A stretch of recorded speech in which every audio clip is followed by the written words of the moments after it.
Hello, my name is Charles, and after recording and reacting to some snippets of Serial Experiments Lain, um, someone had requested that I do a video on my thoughts on the entire series.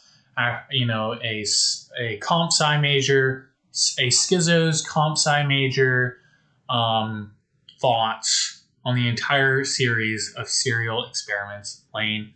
So that's what today's video is going to be. I had a wonderful time watching the video with my partner. It was super amazing. I really enjoyed it. And if I had to give my thoughts on the entire series, what did I think about it and what were some general things?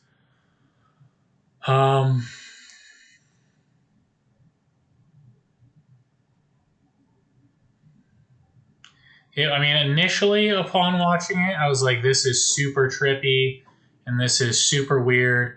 And I actually had an experience, and my partner would be able to attest to this, that it was kind of unnerving in the beginning in the sense that it brought up some experiences from when I was experiencing, problems with the schizoaffective. And so, some of the first couple scenes, I'm like, whoa, my brain's like kind of bringing up those old memories, and I had to kind of sit with that, and she was very loving and sensitive through that.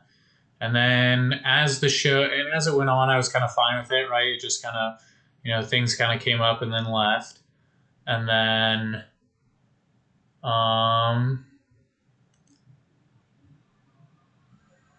the ideas of whether or not, is this a religious, are some of the symbols here religious and Christian came up, just wondering, what did it all mean? I guess at the end of Serial Experiments Lain, my thoughts would kind of just be like a big question mark. I was kind of left at the end of Serial Experiments Lain with just a big question mark as to what did this show all mean? And what is it trying to say or tell us?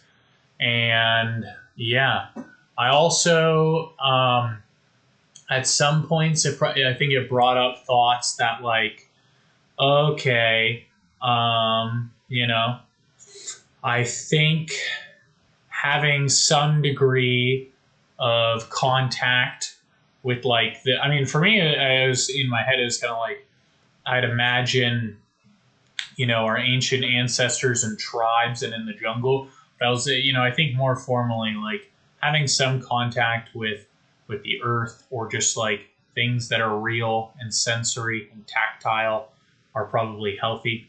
Going for walks out in nature, smelling the roses, as it were, or even just being outside and being in the real world with people, I think will lead to just better mental health.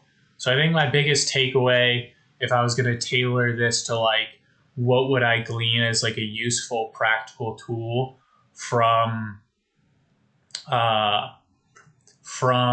Serial Experiments Lain for your mental health, is just go out in the real world and interact with people. Go out, interact with people, interact with the world, smell the flowers, pet the dogs, all that stuff.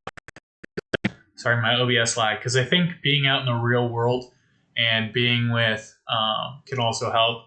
And then, yeah, if you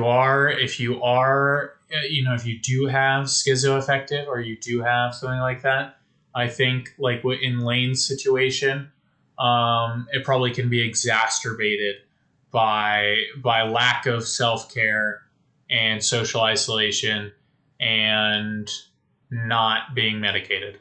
So yeah, those would probably be my thoughts. My thoughts are probably over the course of the series. Lain probably does have some skits, transporting your consciousness to a computer or whatever. I don't think consciousness or the soul, from our experience, it just can't be transported to a computer. That just wouldn't make sense for what it is. But in terms of like, can the functionings of my mind be transported? I mean, probably if all the actions of my mind are, in a materialist worldview, obviously, right? Because if all the functions of my mind are electrons and chemicals, then yeah, it would just be another physical interface. But for me, the judgment on is all the movements of my mind purely physical is still up in the air. So I just don't think I just don't know about that just yet. I'm skeptical that all that there is to my mind is, action potentials and chemicals in the brain. So yeah. And from what I know, and in terms of like when people say, can you upload your consciousness? Like your consciousness, everybody's consciousness cannot be uploaded to the thing. The activity of their mind, their thoughts and their feelings, that can be, that is up in question. In a materialist worldview, absolutely. But I just don't know. But in terms of their consciousness, no. Nobody's consciousness will ever be able to be uploaded to anything. Like this, a sense of awareness you can't upload awareness. You can't upload a sense of being. That's just a non-physical thing. The container for which your thoughts appear in, right? Your thoughts, although if we cut open your skull, right? Yes, you do have neurons, and yes, you do have, things. But the thoughts, like the area in which your thoughts occur, that's non-physical. That's the being, and you can't upload a non-physical thing or that you can't upload that being to a computer. That simply doesn't make sense. So there's nowhere to plug it in. There's nothing to send. So yeah, it's just not possible. But yeah, so that was pretty much, those would pretty much be my thoughts as a comp sci major with schizo or with schizoaffective on Serial Experiments Lain, on the entire series. I hope to whoever requested this that I read your comment, and I hope you enjoyed this video. And to everybody else, I hope you enjoyed it as well. God bless and have a wonderful day.